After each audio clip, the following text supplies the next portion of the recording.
Welcome to the On Your Mind podcast, where we believe mental illness can be temporary and transformative. Stay tuned for innovative, effective tools from experts in the field of mental health. Hosted by Timothy J. Hayes, psychologist. This podcast aims to change the narrative around mental illness.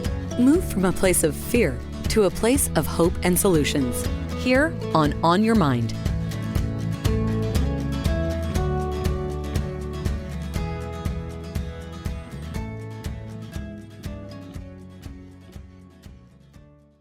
Lauren Spiro has co-founded 2 nonprofit corporations and Emotional CPR, emotional-cpr.org.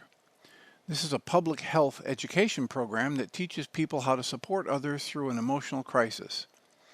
She is a blogger on Mad in America, madinamerica.com, and the first director of the National Coalition for Mental Health Recovery. She has been featured on national media and consulted on numerous federal projects. Her memoir, Living for Two, A Daughter's Journey Through Grief and Madness to Forgiveness and Peace, was published in 2014. This paints a poetic picture of her journey into madness and her pathway home. Well, Lauren, thank you so much for joining us here today. How are you?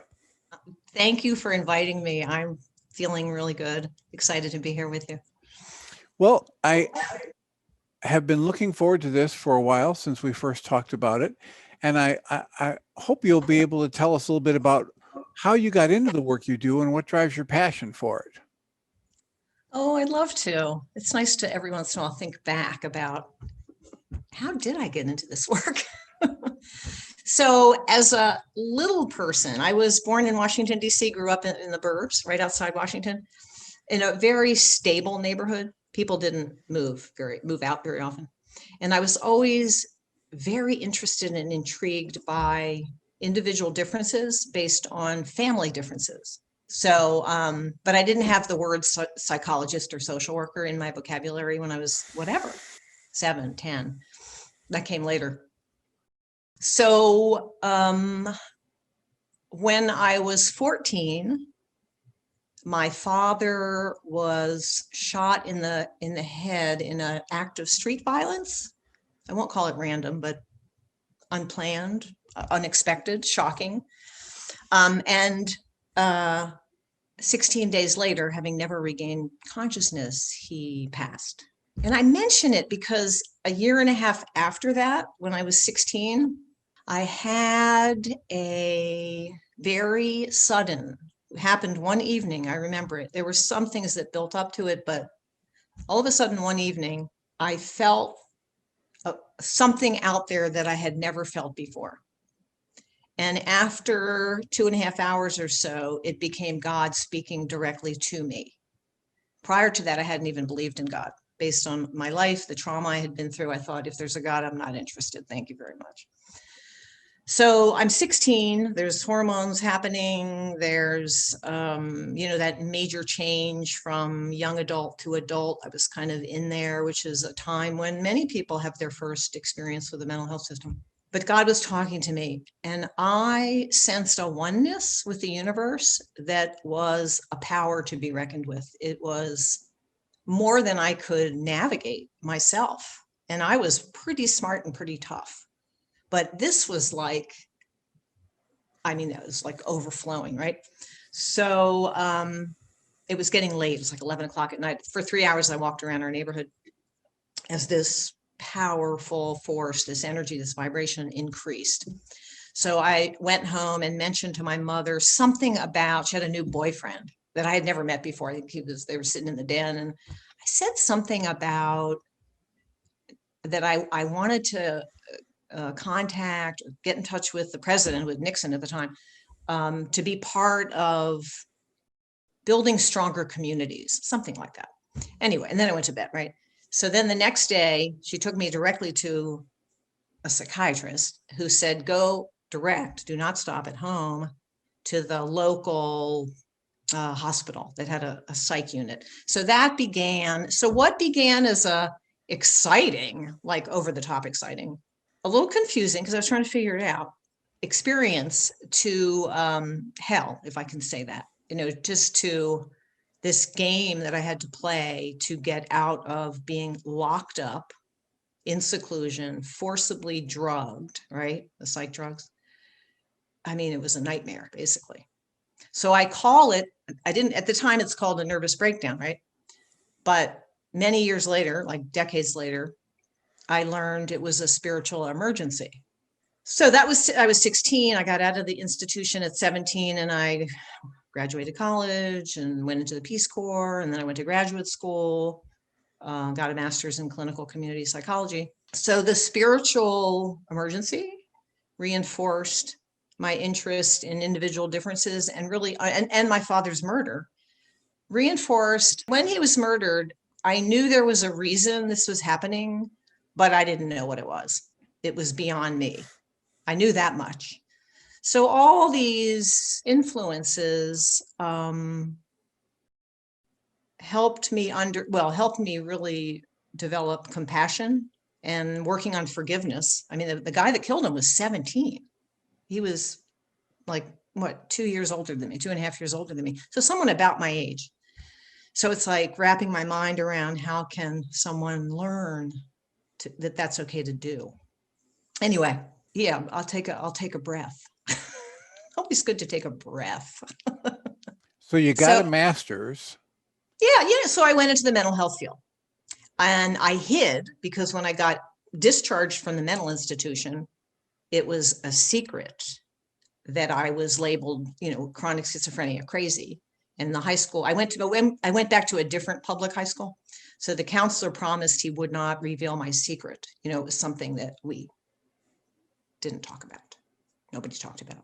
So I didn't go public with it until many years later, and probably in my 30s, I got a job. So I worked in the mental health field in the conventional system, case management, residential case management, getting my master's. I worked did internships, as a counselor, mental health therapist, basically, things like that, conventional things. But I knew I wasn't kind of conventional. And I increasingly knew that as my life went on and I learned more and I met other ex-psychiatric inmates who were pretty radical. And one that I respected. So again, I'm still in my probably early 30s in a senior management position in a nonprofit mental health company. And Janet Foner, who at that time was, and she for 35 years or so, she was the international leader within the reevaluation counseling community of the mental health liberation. So I had a lot of respect for her. She knew my story a bit. I knew her a bit. I had a lot of respect for her because she had this global following and she traveled the world doing workshops. That was her full-time work. And she told me at a weekend workshop, in a small 7 a.m. group for ex-inmates, we call ourselves in the RC community. She said to me, there was never anything wrong with you. And I thought that was the craziest, most ridiculous thing I'd ever heard. Like, yeah. So she said, say it. There was never anything wrong with me. She said, say it like you mean it. So it took me years and years of looking at what are the implications? What if that was actually possible?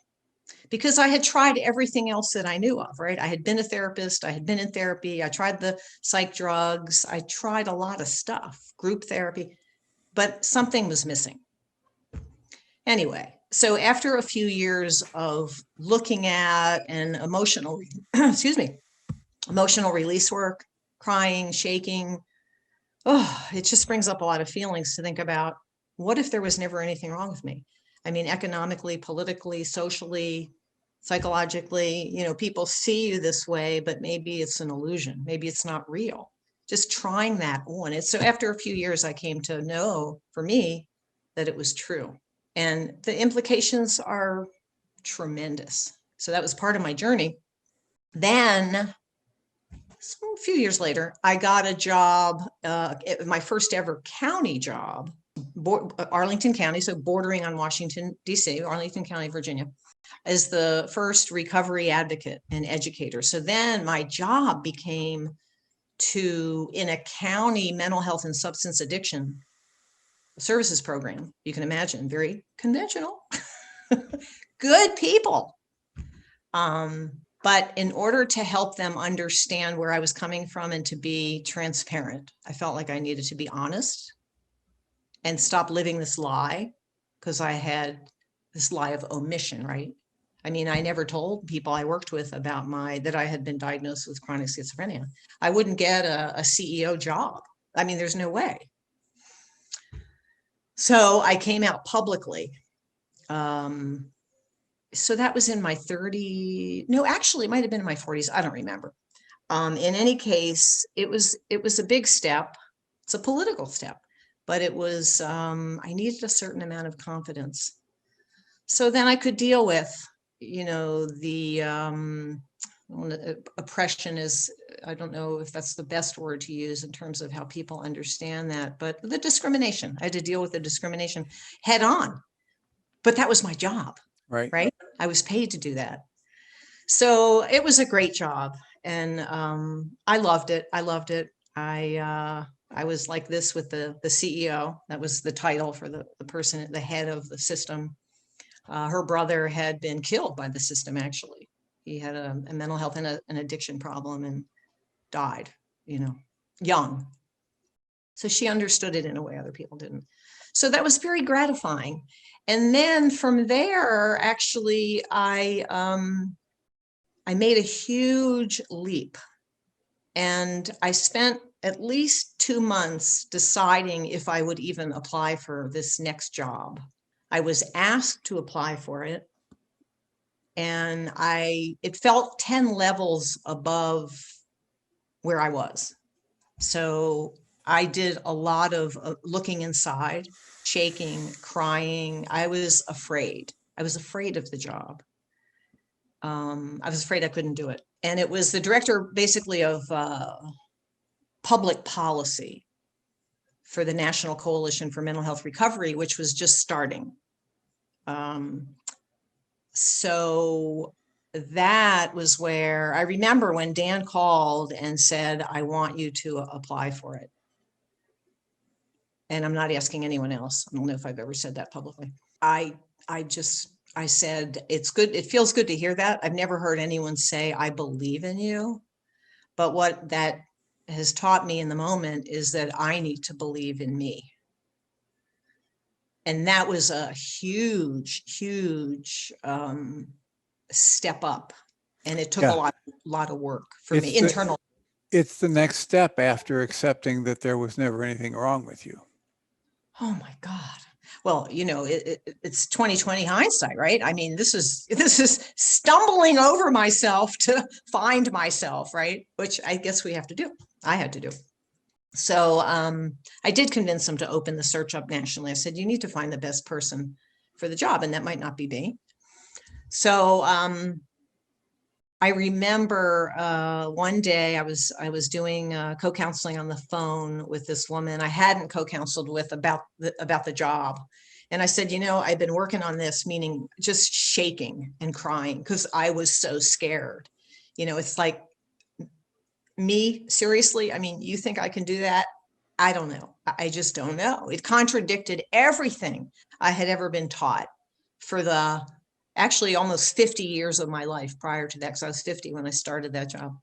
So I was talking to her on the phone and I said, as I'm telling you about this, I feel like there's more space in my head, in my brain. And she said, well, I'm not surprised, because there is. And it was like, yeah, when you release, I should say, speak for myself, when I release, except I know thousands of people that practice this regularly, I release the emotion, which is really the frozen trauma. I'm digesting it, I'm integrating it, I'm letting it go. There's more space in my head to think more intelligently, more clearly, be more creative. So, that was part of so I took the job. It's part of the process, and it was a big job. So one of my big tasks was going on Capitol Hill and educating the policymakers and our legislators and their staff about the needs of We called it consumer survivors because it was the first time in the United States that an organization had brought together consumers on one end of the continuum who tend to think they have a mental illness, right? And survivors who say it's not, we don't have the problem, it's our culture that, you know what I mean? So it was the first time we brought together these two groups. So I navigated the fine line, and we had national priorities, and so I got funding. It was a great job. It was stressful, but I just learned to believe in myself. Learned a little bit about the political system too, that, you know, they listen, and it's our job to speak. And if you speak for yourself, that's one thing, but if you're speaking for 100,000 people, that's another thing. So that was an exciting time. And I never imagined that I would work on Capitol Hill, even though I grew up. How long were you in that position? As the director. So then I became director of the coalition soon after that.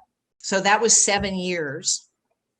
And I had wanted to step down, but finally someone was ready to step up. And I said, please. So I was the associate director for that year as I oriented the other person, did national elections for our regions around the country. So yeah, I stepped down from that and moved to Florida, which is what I had wanted to do for quite a while. But what I wanted to share with you, if it's okay, was after about a year or two of working in the coalition, the national coalition, one day, it was 1 or 2 days, it became very, very clear to me. It was like the clouds kind of parted, and I saw what was needed in terms of emotional CPR. I didn't have the name at the time. That took a few more days. But what I saw was it's not complicated to help someone through an emotional crisis.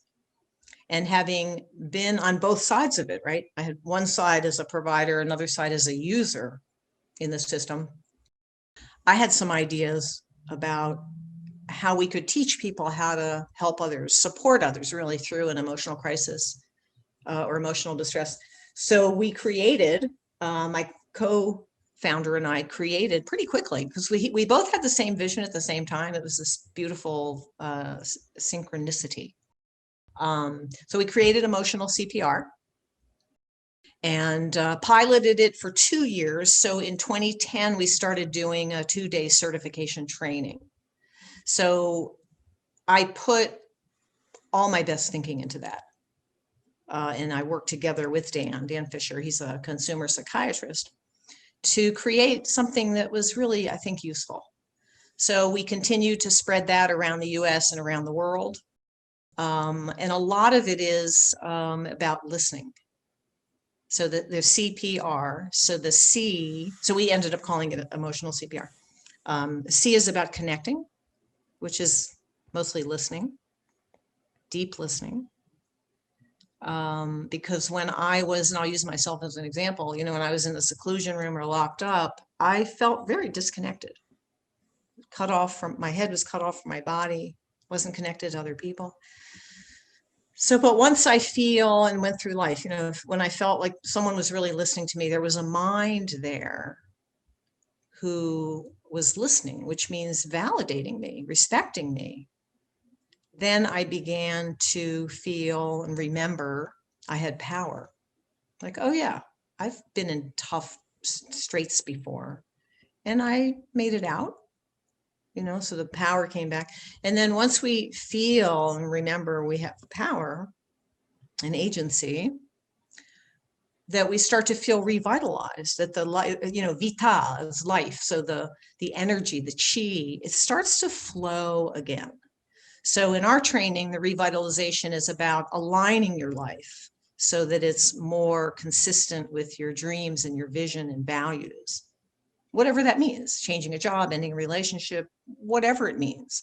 So there's a simple concept, right? So in fact, this morning, I just so excited. I confirmed the date of an eCPR training in South Asia and Africa. It'll be probably the biggest training ever done. I told them they could take up to 40 people. I have a team of 5 trainers, very experienced trainers, and then we'll have probably 4 apprentices from South Asia and Africa who want to become trainers. So this work continues to grow, and I continue to deepen it.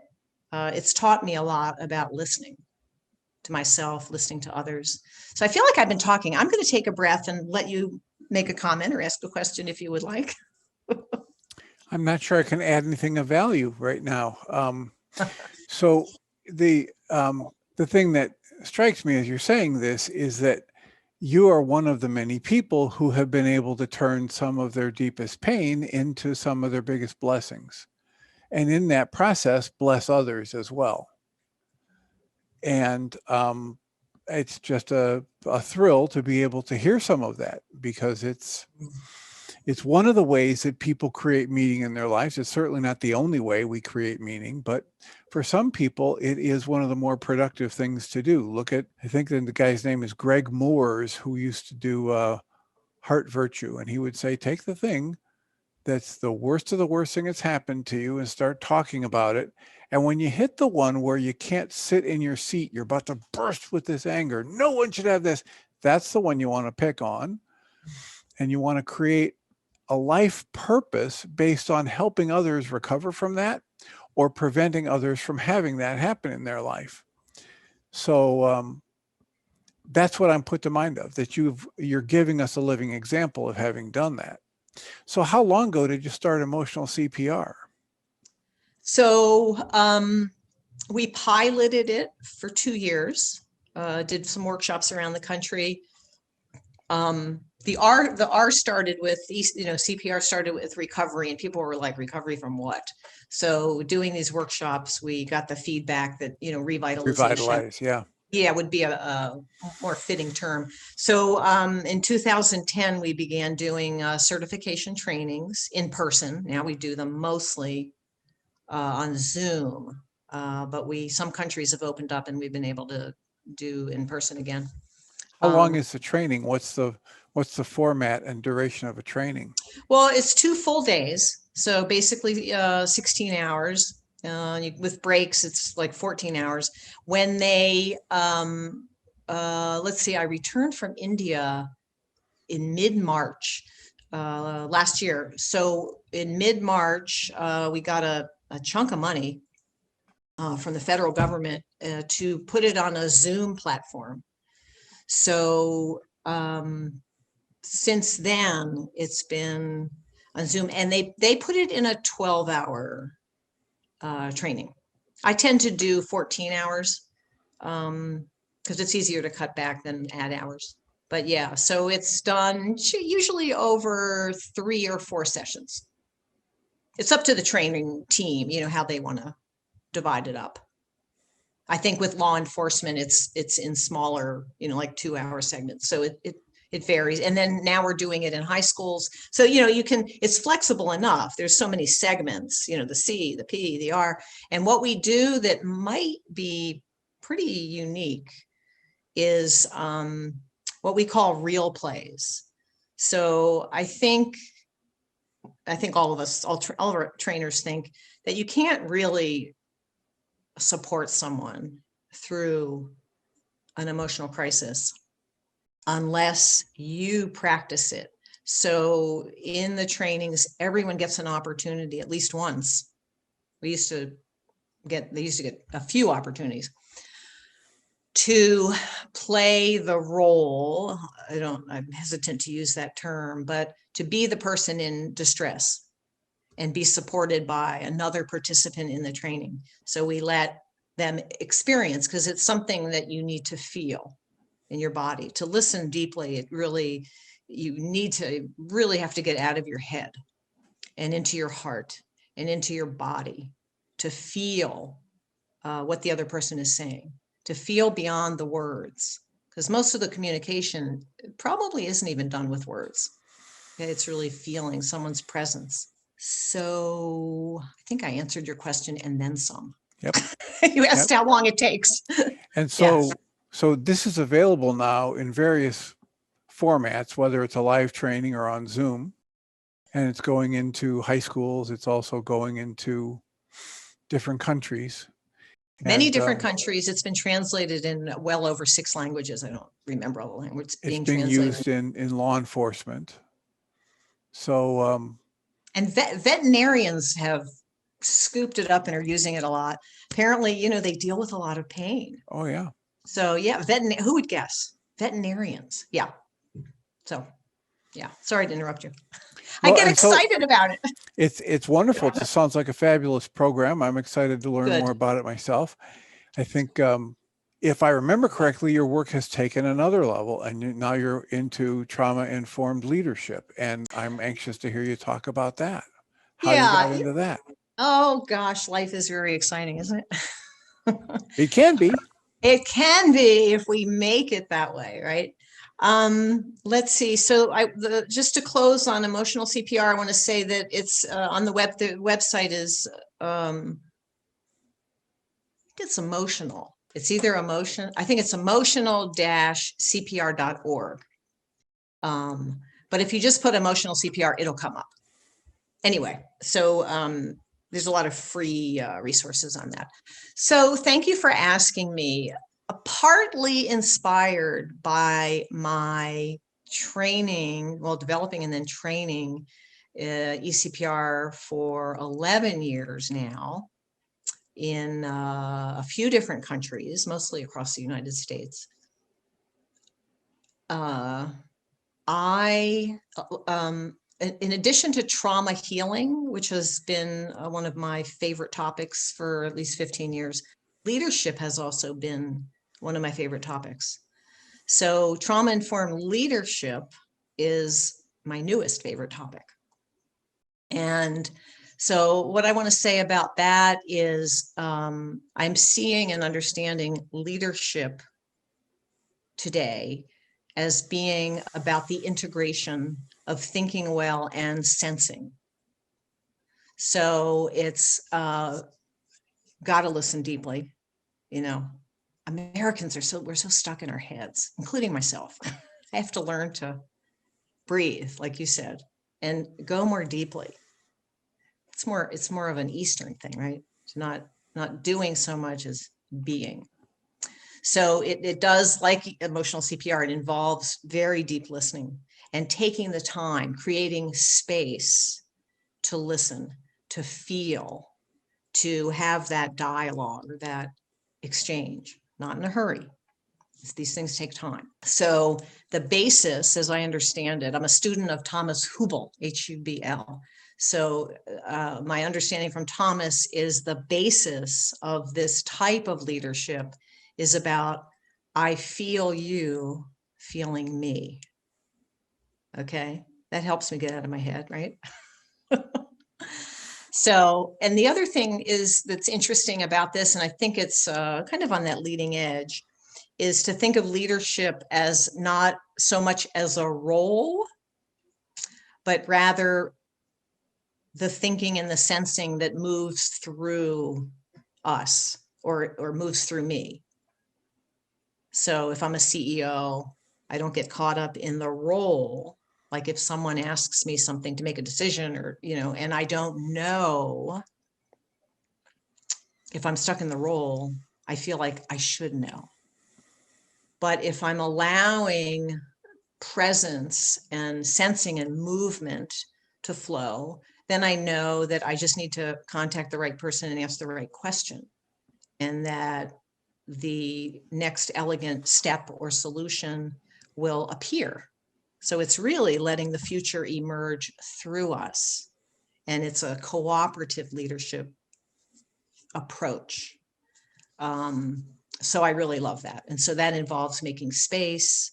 It involves being aware, and I have a long way to go, but being aware of my body and regulating myself. So it's sensing the alignment of my mind or my head with my heart, with my body, and then co-regulating with other people.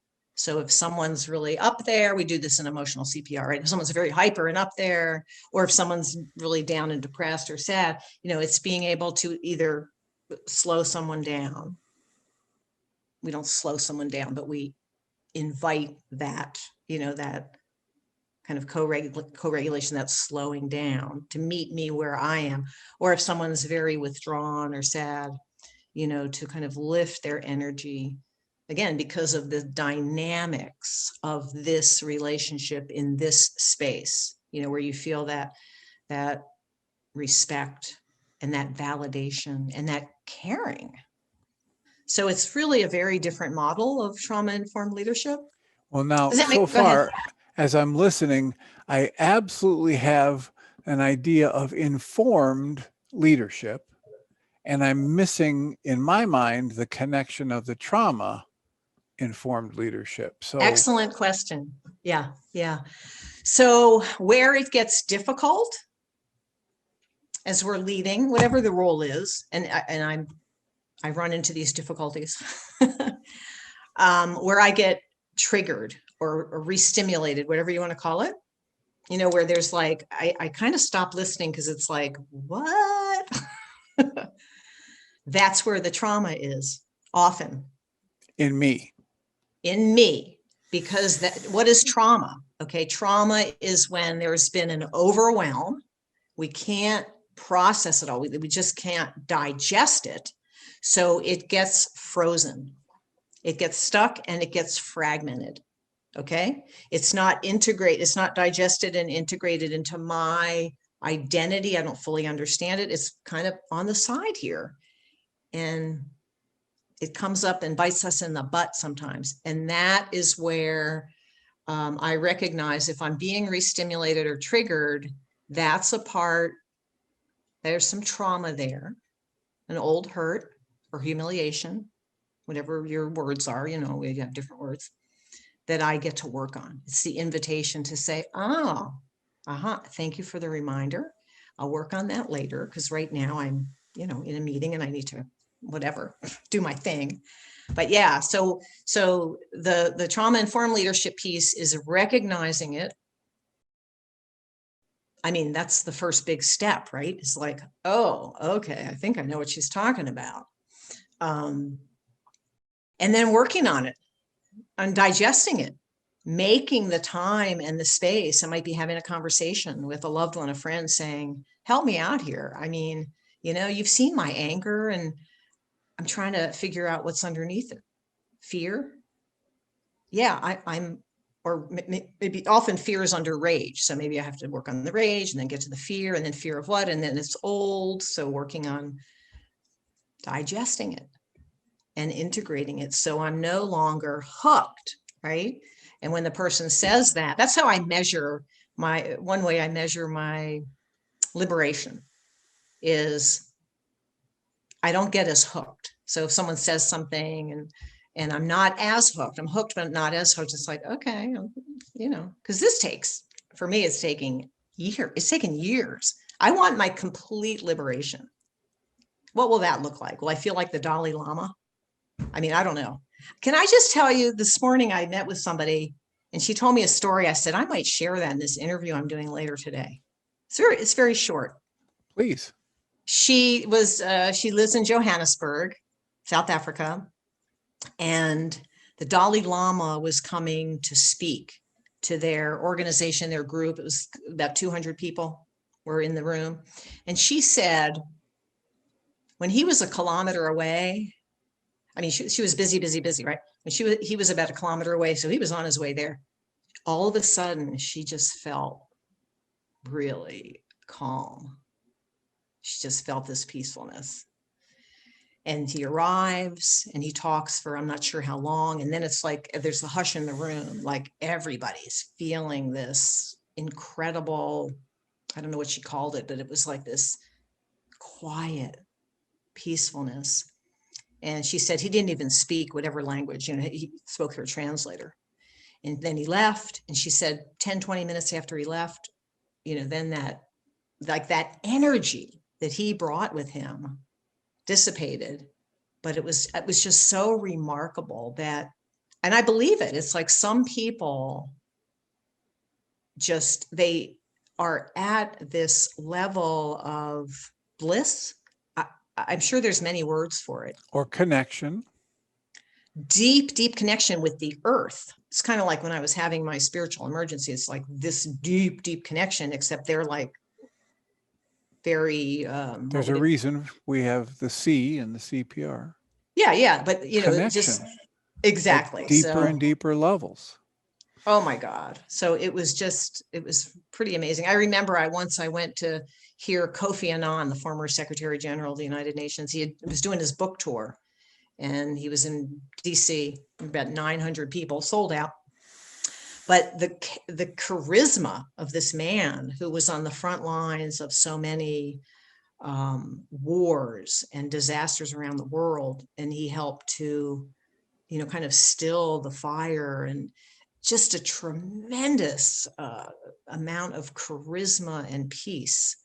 And I met him afterwards, the kind of a book signing thing, and I handed him a little ECPR mini brochure, and he looked at me right in the eye. I'll never forget it as long as I live. He had dark brown eyes, and he said, "We're in the same line of work." And I'm like speechless. It's like, huh?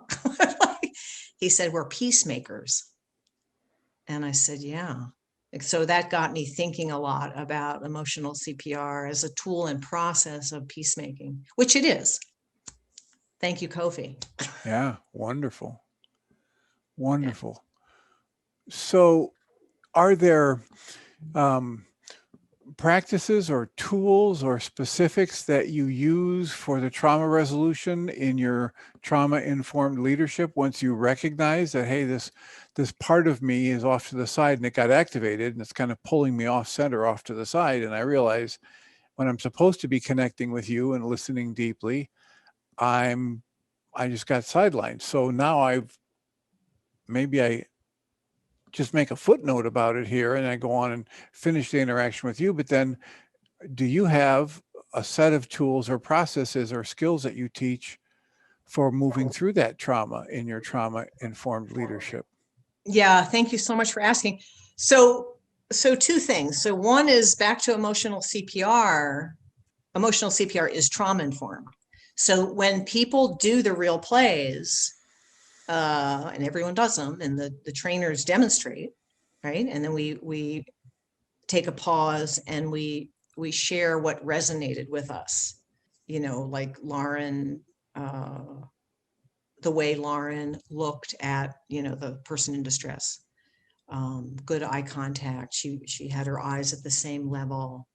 Things that helped make that connection. So we get the feedback. I mean, it's really a pretty intensive learning tool.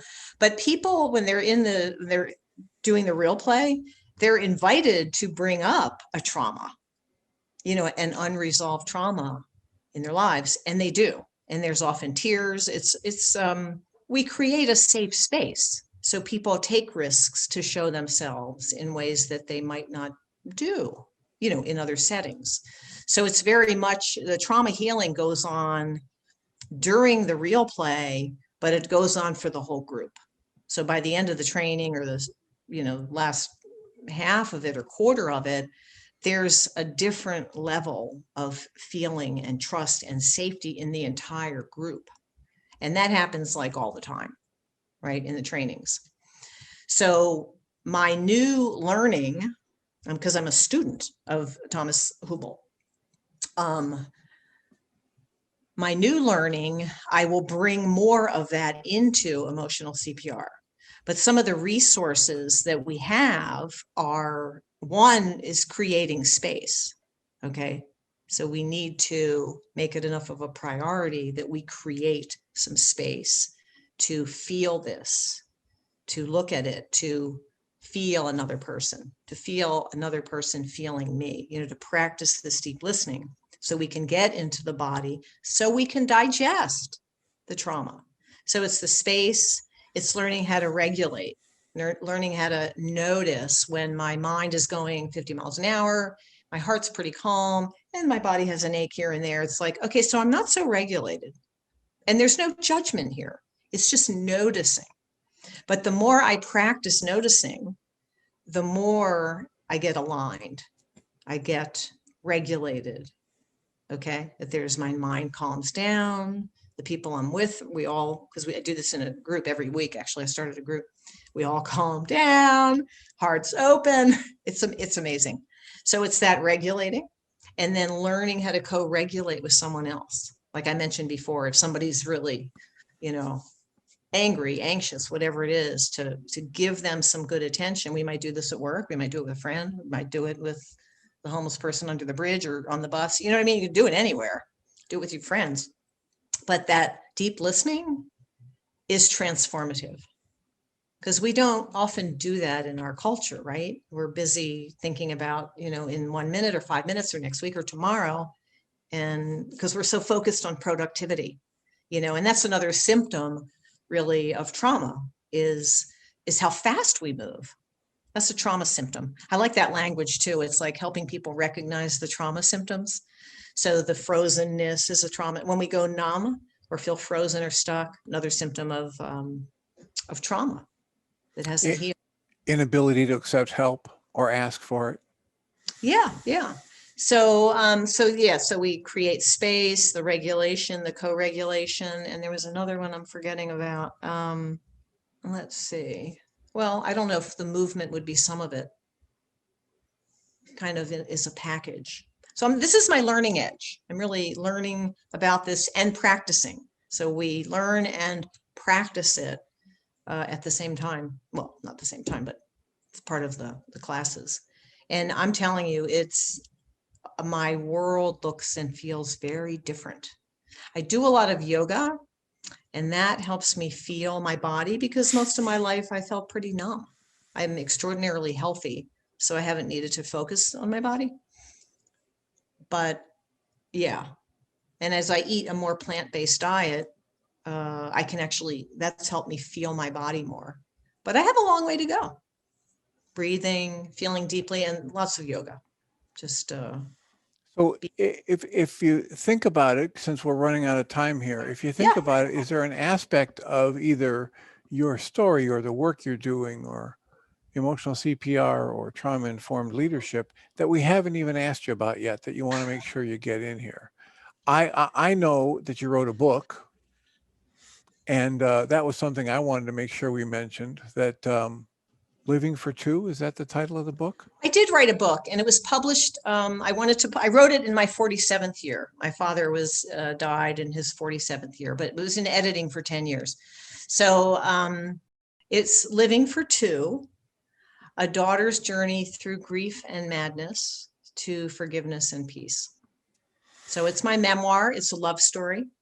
So Living for Two is that living for my father and that feeling that deep connection, and I pretty much feel like he's around all the time.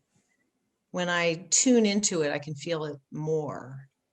So I guess the only thing I haven't said is I'm learning more and more about how we create our reality.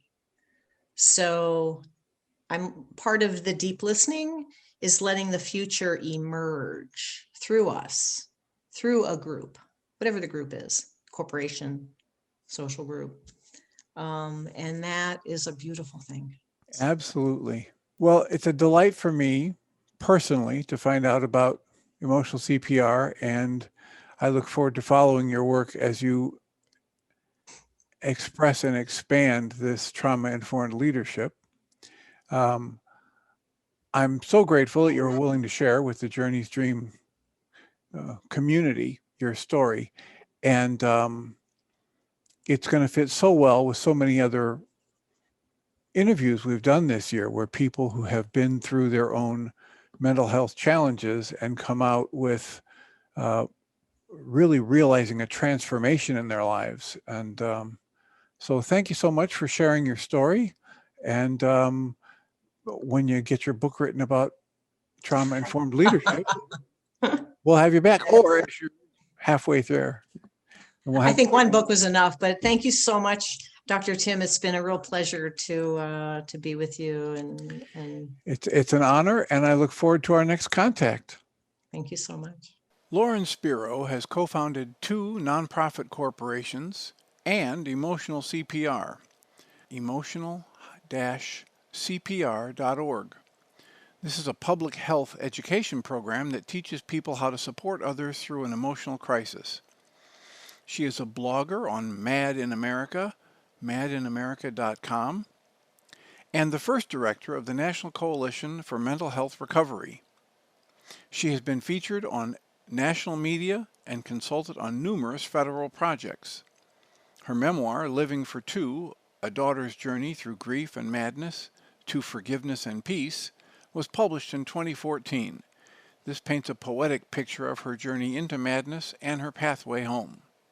She is a multimedia artist, a 20-plus year practitioner of yoga and meditation, and her vision of social justice and mental health liberation focuses on developing our capacity for feeling deeply connected, for appreciating the vast creative intelligence of the human heart and mind, and inspiring compassionate action. Her life's mission is to embody inner peace, to co-create global peace. Thus, she curates transformative learning experiences. She has a master's in clinical community psychology, and for more information, you can find her at laurenspiro.com, LAURENSPIRO.com. You've been listening to the On Your Mind podcast, offered by Journey's Dream, where we support people through mental health challenges to a place of true and lasting well-being. If you love our show, we invite you to visit onyourmindpodcast.org to join the conversation, access the show notes, and discover our helpful resources. Thank you for listening.